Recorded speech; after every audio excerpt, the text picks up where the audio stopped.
Assalamualaikum warahmatullahi wabarakatuh. Selamat sore Ayah dan Bunda. Terima kasih sudah mau bergabung di webinar 4 April hari ini.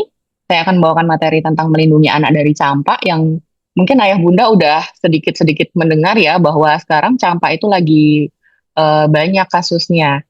Sebelumnya mungkin dianggap kayak demam dan ruam biasa, tapi apa kok saat ini jadi banyak dan malah menjadi berat gitu ya kalau terkena campak. Nah, untuk mengenal campak lebih dekat, coba kita bahas dulu ya. Ya, untuk hari ini nanti saya akan membawakan tentang definisi campak itu sendiri, gejalanya, bahayanya bagaimana, lalu timeline perjalanan sakitnya, penanganan awalnya, kemudian kapan imunisasi, kapan harus ke dokter, lalu ada sedikit mitos dan fakta tentang campak dan pesan yang bisa kita bawa pulang. Nah, kenapa sih sekarang harus aware tentang campak? Kan kita tahu ya campak itu kayak gabaken gitu ya kalau bahasa Jawanya. Nah, itu tuh sekarang tuh lagi merebak gitu. Jadi awalnya memang campak itu masih ada kasusnya di Indonesia. Nah, dari 2022 sampai 2026 tuh ada kasusnya. Tapi di 2026 ini dinyatakan ada darurat campak, situasi darurat campak karena memang sejak tahun 2025 lonjakan kasusnya itu meningkat pesat. Jadi di awal tahun 2026 udah ada 8.224 kasus yang dicurigai campak dan dari 8.000 itu 572 kasusnya sudah terkonfirmasi positif campak gitu. Dan sudah ada 11 provinsi yang terkonfirmasi KLB juga. Kemudian pasien-pasien yang dengan campak ini juga ada 4 kasus kematian yang tercatat. Jadi untuk saat ini campak itu sedang mewabah dan dia eh, menimbulkan komplikasi yang cukup berat sehingga jadi waktu terkena jadinya nggak cuma demam ruam biasa, malah jadi dengan komplikasi-komplikasinya. Kenapa sih hal itu bisa terjadi? Karena ada kesenjangan target imunisasi nih. Jadi seharusnya kita itu untuk target WHO itu 95%, 95% mencapai itu. Nah, tapi cakupan nasional baru 82% nih, jadi masih ada kesenjangan untuk mencapai target dari WHO gitu. Karena campak ini termasuk eh, dia penyakit yang bisa dihindari sebenarnya, maka sebenarnya dari IDAI atau dari dokter anak itu sepakat untuk memberikan imunisasi campak dan rubella pada anak-anak. Nah ini ya tren kasusnya dari 2022 sebenarnya memang ada kasusnya gitu, tapi karena apa namanya semakin tahun kok dia lonjakannya semakin banyak, terutama di tahun 2025 dan di awal tahun 2026 sudah ada 10.000 kasus. Nah ini tuh yang agak menyedihkan karena eh, apa yang harusnya bisa kita hindari, kita cegah, kok dia kasusnya makin banyak gitu. Lalu campak itu sendiri apa? Nah, campak itu tuh demam dan ruam ya, ayah bunda ya. Dia infeksi dari virus measles namanya. Sifatnya tuh akut, penularannya cepat. Dia memang sifatnya sangat menular ya. Penularannya itu bisa terjadi sebelum penderita mengalami ruam pada kulit. Jadi udah bisa menular sebelum ada ruam. Jadi waktu cuma demam, batuk pilek itu udah bisa ada penularan gitu. Komplikasinya apa? Ada pneumonia. Pneumonia itu radang paru, kemudian ensefalitis itu radang di otak ya. Kemudian ada diare juga, otitis, otitis itu untuk radang pada telinga hingga kematian. Itu. Jadi yang paling sering komplikasinya itu adalah otitis memang di anak-anak. Kemudian diare dan komplikasi yang paling berat biasanya pneumonia. Nah, ini yang biasanya menyebabkan hingga kematian jika tidak ditangani dengan baik. Nah, gejalanya apa aja? Itu ada demam. Demamnya itu muncul pada hari 1 sampai ke 4, suhunya 38 derajat lebih ya, lebih dari 38 derajat Celcius. Kemudian ada batuk, batuk pilek, mata merah, kemudian ada bintik putih area rongga mulut yang biasanya mungkin ayah bunda nggak terlalu paham ya, apakah ini yang dimaksud tuh yang kayak gimana. Jadi akan paham jika diperiksa biasanya gitu karena bukan yang sariawan gitu ya. Dia memang hanya bintik putih gitu. Lalu ada juga ruam merah. Nah, ruam merahnya ini muncul eh, saat demam dan dimulai dari area wajah dulu hingga ke seluruh tubuh gitu. Ya, ini ya. Ada demam, batuk pilek, mata merah, bintik putih area mulut, dan ruam merah. Ruam yang dimulai dari wajah hingga ke seluruh tubuh. Untuk demam dan ruam itu sebenarnya ada beberapa jenis ya Ayah Bunda. Jadi memang tidak semua demam dan ruam itu adalah campak gitu. Ada campak itu sendiri atau eh, nama sakitnya rubeola. Kemudian rubella atau campak Jerman. Kemudian yang terakhir bukan campak, dia hanya infeksi virus yang namanya Roseola infantum dan ini yang paling ringan gitu, yang biasanya sering terjadi di anak-anak. Nah, untuk yang campak itu sendiri, yang gambar pertama, ini yang dia gejalanya itu demam, kemudian diikuti dengan ruam. Jadi saat demam dia ruam. Rubella juga begitu, demam, tapi dia demamnya tidak terlalu tinggi biasanya, dan kemudian ada ruam merah. Sama-sama dari wajah ke seluruh tubuh. Tapi yang rubella biasanya diikuti juga ada pembesaran kelenjar getah bening area leher gitu. Wah, kemudian untuk yang roseola infantum ini yang paling ringan. Jadi demam, kemudian demamnya turun, ruamnya muncul gitu, dan munculnya di area badan dulu kayak gitu. Ketiganya menular, tapi untuk yang paling berbahaya yaitu si rubeola dan rubella ini, yaitu campak dan campak Jerman ya. Ini yang tadi sudah saya sebutkan ya, untuk gejalanya mirip-mirip memang. Jadi kalau ayah bunda nggak yakin atau bingung anaknya tambah lemas, mending diperiksakan saja. Kemudian bagaimana bahayanya? Itu 30% kasus muncul komplikasi. Komplikasinya seperti yang saya sebutkan tadi, ada pneumonia, ensefalitis, kemudian diare, ada radang di telinga, kemudian bisa juga hingga kematian jika eh, terlambat mengenali gejala dari awal dan kemudian penanganannya juga terlambat gitu. Nah, terutama pada bayi-bayi kecil, jadi yang memang dia belum mendapatkan imunisasi, kemudian mungkin dia tinggal di area yang penduduk sekitarnya juga tidak imunisasi sehingga sangat rentan tertular gitu. Kemudian anak dengan malnutrisi, gangguan imun dan anak yang belum imunisasi lengkap. Nah, bahaya juga jika menular pada ibu hamil. Ini juga risiko keguguran ataupun cacat janin. Jadi kalau anak-anak biasanya kan ditularin oleh yang dewasa gitu ya, tapi ini bisa saling menularkan karena untuk virus campak ini tadi menularnya juga bisa lewat percikan liurnya. Untuk timeline penyakitnya, awalnya ada masa inkubasi itu 10 sampai 14 hari yang dari awal tertular. Jadi kita tidak tahu nih mungkin kapan ketularannya di awal. Kemudian masuk fase stadium awal yaitu demam tinggi, muncul batuk pilek, ada mata merah. Nah, mata merahnya biasanya muncul pada hari kedua sampai keempat. Kemudian stadium erupsi, yaitu adalah ruam merah yang muncul dari wajah dulu, kemudian ke seluruh tubuh. Dan ini biasanya muncul saat demam mulai hari keempat.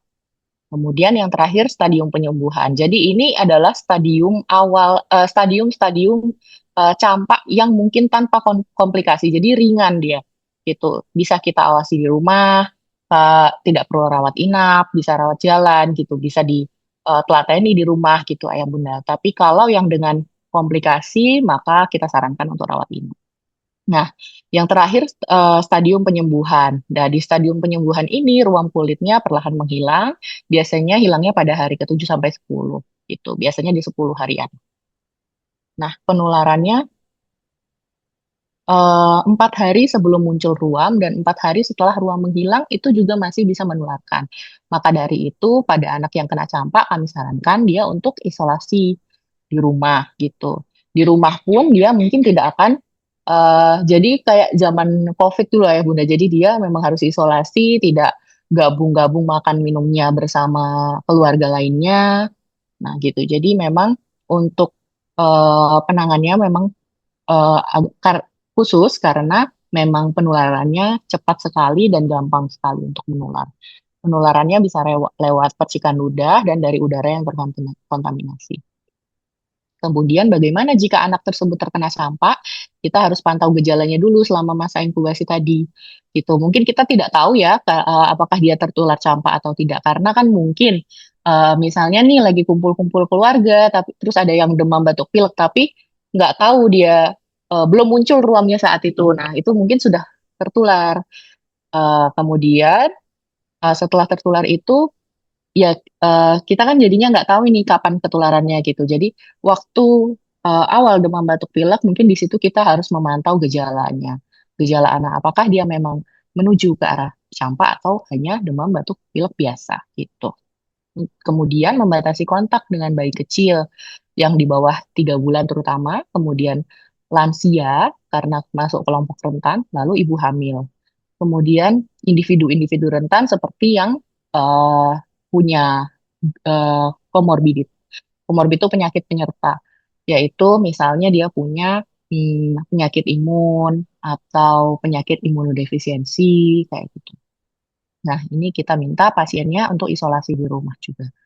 Lalu konsultasikan ke dokter apabila memang gejala pada anak itu tidak tampak ringan.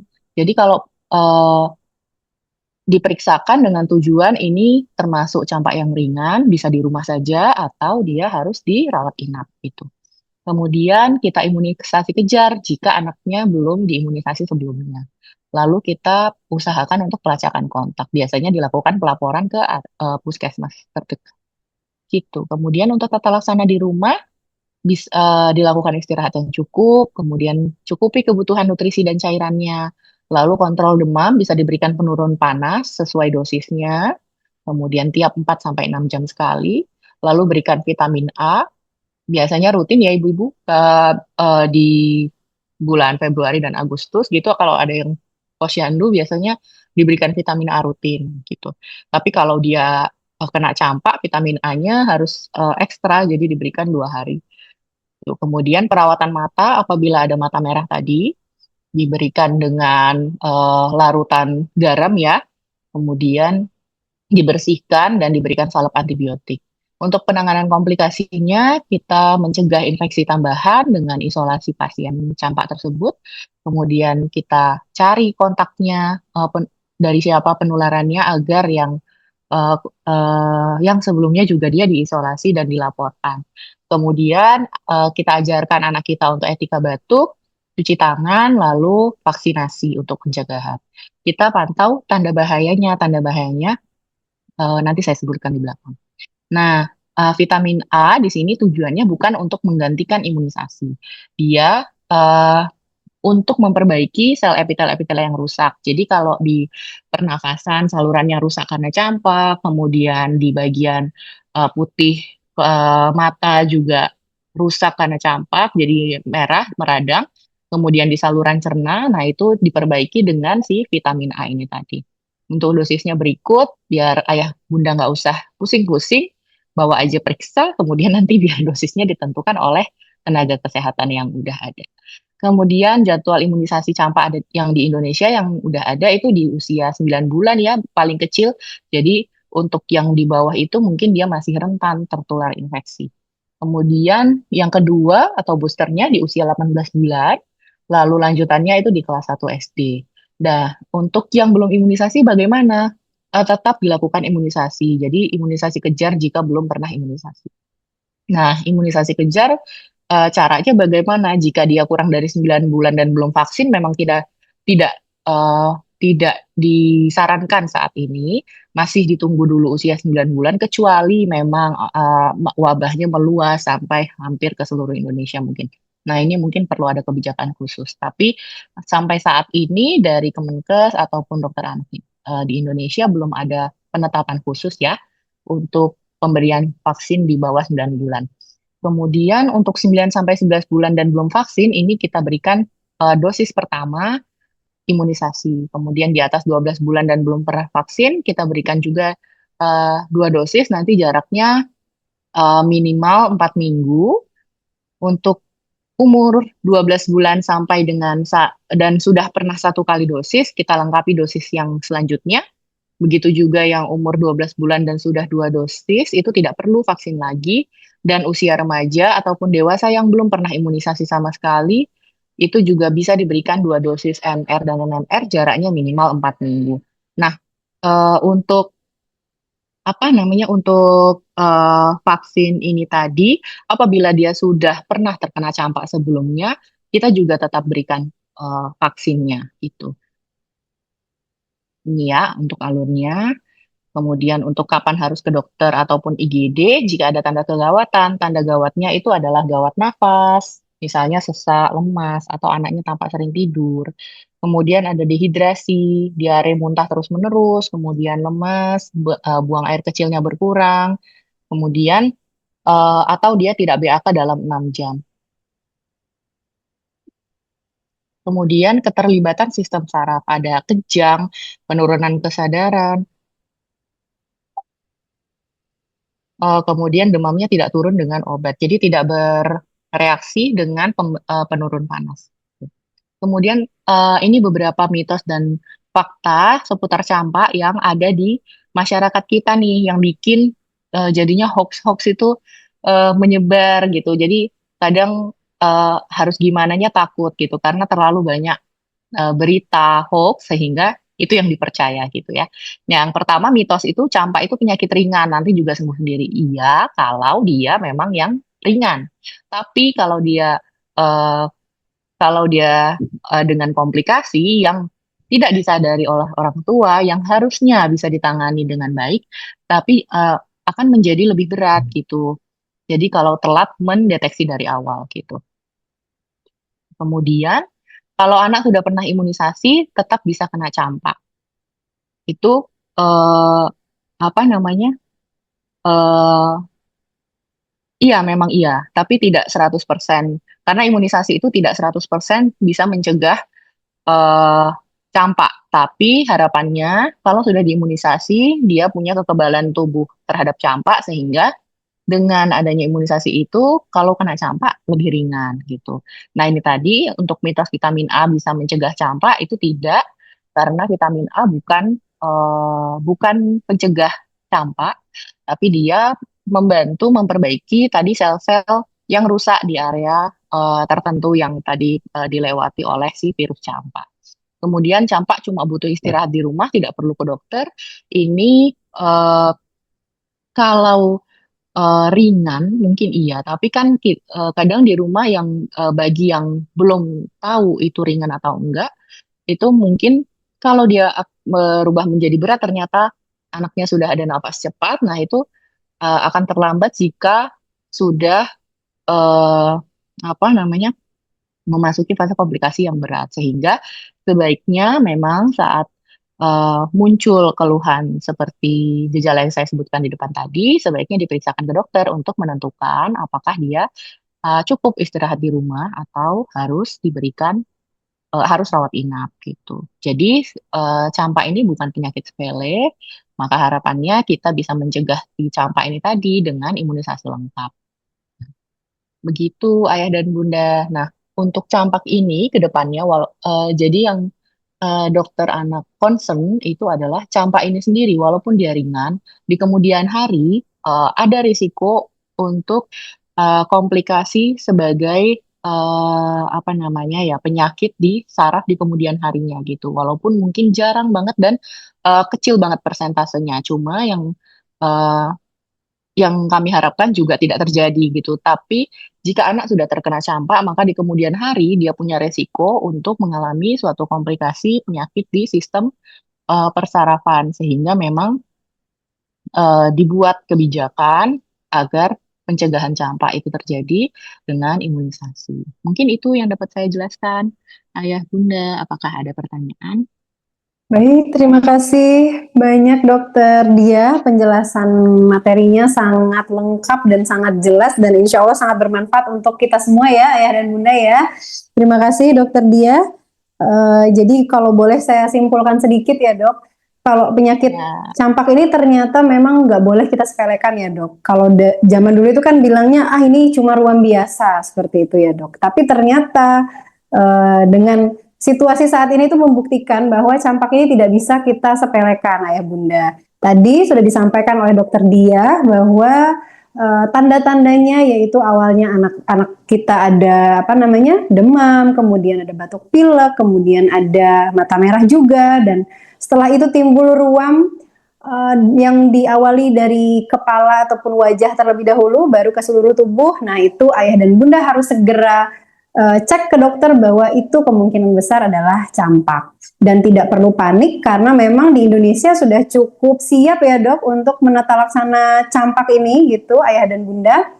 Dan karena campak ini sangat menular, tadi yang disampaikan dokter Dia yaitu melalui apa namanya droplet ataupun percikan saat batuk, kemudian juga bisa udara yang terkontaminasi. Jadi harapannya ayah dan bunda memang tadi disampaikan oleh dokter Dia harus ada masa isolasi saat anak kita terkena campak seperti itu.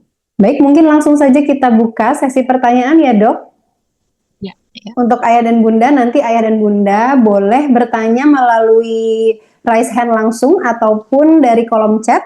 Bisa langsung disampaikan pertanyaannya, namun mohon untuk disampaikan juga nama ayah dan bunda ataupun anaknya usia berapa seperti itu dan disampaikan pertanyaannya. Boleh kami buka dulu sesi pertanyaan ini dengan diawali dengan satu pertanyaan terlebih dahulu, ayah bunda. Oh ya, ini ada pertanyaan dari Bunda Nur Fitri. Jadi kalau sudah pernah kena campak, bukan berarti jadi kebal ya dok? Bagaimana tuh dokter Dia? Mohon dijawab dok. Ya, ya. Jadi kalau udah kena campak itu dia punya perlindungan alami, tapi tetap kita berikan imunisasi untuk pencegahan yang komplikasi yang lebih berat gitu. Jadi memang dia belum istilahnya apa namanya kebal 100% terhadap si campak ini sendiri gitu. Jadi harapannya memang tetap diberikan imunisasi gitu. Mungkin kenanya misalnya ya kenanya sebelum 9 bulan, lalu nanti usia 9 bulan apakah tetap diberikan? Ya, tetap jawabannya memang ya tetap diberikan gitu. Untuk memberikan Ya baik, kekebalan berarti imunitas tadi. tetap dianjurkan di booster ya dok ya? Ya, betul. Walaupun sudah pernah terkena dan sudah ada kekebalan tubuh, jadi tapi tetap dengan apalagi dengan situasi saat ini ya dok, yang memang udah ada di Iya. KLB di beberapa daerah, harapannya untuk pencegahan agar tidak terjangkit lagi ataupun kalau terjangkit jadi lebih berat, itu harapannya ayah dan bunda bawa tetap untuk imunisasi booster gitu ya dok ya. Betul, Baik, betul. untuk selanjutnya apakah ada pertanyaan lagi? Yang kedua kita langsung ke Bunda Latifah. Dok, anak saya usia 3 bulan. Selain dengan vitamin A, bagaimana cara melindungi anak agar tidak tertular campak, dok? Terima kasih. Silakan, dok. Iya. Untuk tertular campak ini memang kita kan tidak bisa mengontrol orang lain ya. Jadi memang yang bisa kita kendalikan si anak kita gitu. Jadi kita tadi bisa ajarkan dia etika batuk, etika cuci tangan. Lalu kalau ada orang yang sakit, mungkin kita harus menjauhkan dulu gitu. Karena kita nggak bisa nyuruh dia pakai masker, misalnya kayak gitu, ya kan? Jadi kita bisanya minta anak kita kan kita apa namanya? Kalau misalnya ada yang sakit, mungkin anak kita saja yang pakai masker gitu untuk melindungi dirinya sendiri. Lalu cuci tangan misalnya. Lalu tidak berbagi makanan dengan teman seusianya, barangkali apalagi ada yang lagi sakit kayak gitu. Jadi diajarkan apa namanya bahwa itu termasuk barang pribadi yang tidak boleh dibagi kecuali memang punya bingkisan-bingkisan sendiri gitu ya. Jadinya nggak sharing yang udah dimakan gitu. Jadi mungkin untuk pengendalian infeksinya itu lebih ke menjaga biar anaknya tidak tertular kalau lagi sakit gitu. Kalau ada orang yang sakit gitu. Apalagi misalnya kalau punya bayi kecil tuh. Kalau punya bayi kecil berarti tidak dibawa ke kerumunan orang yang banyak. Misalnya kayak misalnya yang di bawah 3 bulan gitu ya. Itu dibawa ke mall kan kita nggak tahu ada yang lagi sakit atau lagi apa bersin gitu. Terus kemudian tidak diizinkan untuk sembarang disentuh atau misalnya cubit-cubit, terus dicium-cium kayak gitu. Jadi harapannya memang mungkin kadang sulit ya untuk mengedukasi orang lain, eh, apa namanya, membiasakan untuk orang lain tidak tidak melakukan cium-cium atau cubit pegang pada anak-anak bayi gitu ya, karena gemes mungkin ya. Cuma harapannya memang kita bisa pelan-pelan untuk memberitahukan bahwa eh, anaknya mungkin masih kecil, terus masih imunnya masih rentan gitu, atau lebih baiknya malah tidak usah dibawa saja ke area yang banyak orang gitu. Jadi bisa lebih terhindar dari infeksi itu mungkin. Ya, baik dok. Berarti Mm-mm. karena ini masih di bawah 9 bulan ya dok, berarti lebih orang tuanya nih yang lebih ketat banget ya dok, harapannya bisa menjaga gitu. Iya. Tadi setuju sekali saya dok Ah, untuk lebih apa namanya membatasi lah ya dok bisa dibilang. Apalagi sekarang kondisinya memang kita lagi ada peningkatan kasus, sebaiknya menjauhi kerumunan gitu ya dok, memilah-milah lagi nih kegiatan yang kira-kira baiknya membawa bayi ataupun tidak seperti itu ya dok. Dan tadi cuci iya tangan itu betul. penting banget ya dok. Berarti kan walaupun bayinya belum bisa nih diajarkan cuci tangan ya dok, berarti kita yang akan harus lebih sering membersihkan cuci tangan apa tangannya ya dok ya. Begitu. Begitu Betul, betul. Bunda mungkin sudah terjawab. Kita ke pertanyaan selanjutnya dari Bunda Ulfa. Bunda Ulfa bertanya, Dok, tentang apa perbedaan ruam biasa dan ruam campak ya, Dok? Apakah ruam campak timbul atau merahnya itu seperti di dalam kulit? Dan apakah campak selalu disertai demam terlebih dahulu atau ruam itu bisa timbul apa? Lebih dulu seperti itu daripada demamnya? Mohon dijawab, Dok. Ya. Jadi untuk bedanya itu memang kalau ruam campak itu lebih ke muncul, bisa dia eh, bintik-bintik kecil gitu, terus eh, menyebar jadi satu, jadinya sehingga menyebar ke seluruh tubuh gitu, jadinya seluruh tubuhnya merah. Jadi kadang suka nggak jelas gitu, nggak jelas apakah ini benar ruam atau bukan gitu. Tapi biasanya kelihatan apa namanya, memang itu suatu ruam gitu, dan munculnya tadi seperti yang saya sebutkan, dia dari wajah dulu atau belakang telinga kemudian ke seluruh tubuh gitu. Kemudian untuk ruam merahnya itu eh, memang harusnya disertai demam terlebih dahulu. Cuma kadang kan kita mungkin anaknya tuh masih aktif, terus kita nggak ngeh kalau dia lagi demam misalnya kayak gitu. Kita nggak setiap hari bawa termometer, atau mungkin nggak pas ngecek pegang tangannya atau dahinya kayak gitu. Jadinya mungkin eh, kapan muncul demamnya mungkin kita nggak jelas gitu. Nah, eh, anaknya, karena anaknya juga masih aktif, nah itu yang mungkin orang tua jadi bingung apakah ini sebelumnya ada demam atau enggak. Jadi kadang eh, apa namanya, kalau gejalanya penyertanya memang ke arah campak dan didukung saat ini memang sudah ada pemeriksaan labnya ya, karena lagi wabah, jadi didukung dengan pemeriksaan lab, maka eh, memang kita akan masukkan sebagai campak gitu. Iya, baik dok, terima kasih. Jadi Sudah jelas biasanya ya harus di dimulai dengan demam dulu tadi. gitu. Gimana dok? Biasanya dimulai dengan demam dulu. Jadi Ya tidak biasanya tanpa harusnya demam gitu gitu. ya dok ya dimulai dengan demam Iya, dulu. Namun memang untuk tapi anak memang yang ya itu. Heeh. ya untuk anak-anak yang sudah sangat aktif, apalagi laki-laki ya dok. Kalau kadang-kadang ada Iya, yang demam tapi nggak terlalu kelihatan rewel. Nah itu kadang-kadang khawatirnya ayah bunda nggak ngeh kalau anaknya demam. Nah untuk kalau kasus terjadi seperti itu, ayah dan bunda bisa langsung bawa saja ke dokter, dokter anak mm-mm. ataupun dokter terdekat lah untuk diperiksa ruamnya ini apakah campak atau bukan. Begitu ya dok. Apalagi kalau misalnya langsung Iya, datang ke rumah sakit, ini bisa dibantu juga dengan pemeriksaan lab yang akan menunjang penegakan diagnosis dari si campak ini gitu. mm-mm. Gitu ya ayah Karena dan minimal, bunda sudah terjawab. Baik, minimal ini dia masih ada kalau yang mau diperiksa tuh, gimana dok? minimal kalau udah diperiksa tahu apakah dia ringan atau ada komplikasinya gitu. Jadi eh, apa? Jadi tepat untuk menangani langkah di awalnya gitu. Iya, betul. Jadi penting banget ayah dan bunda ini apa namanya dibawa ke dokter tuh itu juga ya dok. Selain memang nanti untuk kepastian diagnosisnya benar campak atau enggak dan agar kalau memang ini campak diketahui ini derajat keberatannya gimana gitu ya dok. Apakah bisa dirawat di rumah, diobservasi di rumah atau butuh dirawat inap? Karena yang tadi dokter dia sampaikan untuk campak ini ada juga kasus-kasus yang berat ya dok ya, misalnya disertai dengan sesak, diare, dan lain-lain seperti itu. Baik, sama-sama ini ada balasan dari Bunda Ulfa. Selanjutnya kita buka satu lagi ya, buka satu lagi dan sambil menunggu pertanyaan satu lagi dok, saya izin sampaikan berita baik untuk ayah dan bunda yang semuanya bergabung di Zoom ini.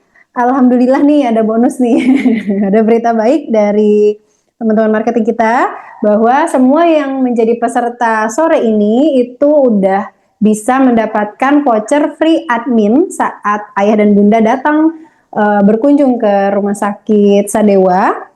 Kemudian juga kita berikan voucher 25% untuk scaling. Nah ini lumayan untuk syawalan ayah dan bunda harus mempersiapkan senyuman yang sangat cling dengan scaling bisa dipakai vouchernya ke kita. Kemudian untuk 3 penanya terbaik, 4 ya. Oh ada 4 nih bonus. Ada 4 penanya yang ada 4 hadiah untuk penanya terbaik. 4 orang itu kita berikan goodie bag juga. Jadi tadi baru berapa? 3 ya. 3. Saat ini kita tunggu 1 pertanyaan lagi. Apakah sudah ada? Sudah ada nih dari Bunda Nur Umi. Pertanyaannya, dok, apakah orang dewasa bisa tertular campak oleh balita, dok? Oh, mungkin untuk ayah bunda yang misalnya merawat saudara atau anaknya yang sedang sakit campak, dok. Boleh dokter, silahkan dijawab. Mm-mm. Bisa, bisa Bu. Jadi dia kalau anak tadi kan anaknya balita ya, balita terus apakah bisa menularkan gitu ya? Misalnya dia lagi batuk-batuk, nah itu tuh bisa banget dia nularin karena kan tadi nularnya lewat percikan ludahnya sama lewat udara yang terkontaminasi. Jadi memang balita pun bisa menularkan gitu. Makanya mm, apa namanya kasihan kalau dia tidak diisolasi, maka dia akan bisa menularkan ke baik ke sebayanya ataupun ke orang dewasa tadi terutama yang rentan tuh ibu hamil. Nah, kalau ibu hamil ketularan kasihan ibu hamilnya bisa apa namanya ketularan jadinya ada campak di ibu hamil nanti pengaruhnya ke janinnya gitu. Bisa terjadi keguguran kalau misalnya dia awal-awal trimester, mungkin kalau yang di akhir mungkin ada bisa cacat janinnya kayak gitu. Jadi memang eh, itu makanya kenapa dia harus diisolasi gitu tadi. Jadi nggak apa namanya untuk mencegah penularan terhadap orang lain di sekitarnya. Itu. Baik, terima kasih dokter Dia. Sudah terjawab ya, ayah dan bunda semuanya. Nah, sebelum ini dengan pertanyaan terakhir, berarti sudah di akhir acara juga nih dok, kita dok. Sebelum menutup acara, mungkin Oke. dokter boleh menyampaikan dok pesan-pesan terkait campak ini, kewaspadaan campak ini kepada ayah dan bunda kita di rumah dok, terutama yang tergabung. Silahkan dokter. Ya. Jadi kalau mungkin anaknya ayah ibu itu eh, ada gejala campak seperti yang tadi saya sebutkan di depan, yang bisa ditangani mungkin ayah ibu tidak perlu panik ya. Dibawa periksa, kemudian cukupi juga kebutuhan nutrisi sama cairannya, kemudian diisolasi dari anak-anak jadi dirumahkan, kemudian untuk mencegah penularan ya dirumahkan, kemudian dia apa namanya bisa dibawa periksa jika memang ada gejala yang ayah ibu juga bingung ini apakah gejalanya ringan atau berat. Jadi untuk menentukan itu lebih baik diperiksakan saja sebagai bentuk usaha kita gitu. Jadi nanti kalau udah diperiksa tahu nih apakah hanya di rumah aja bisa atau harus rawat inap gitu. Harapannya dengan pemeriksaan awal itu kita bisa mencegah apa namanya bisa tahu itu apa komplikasinya ada atau enggak gitu. Kalau nggak ada, mungkin dia akan dirumahkan kembali gitu.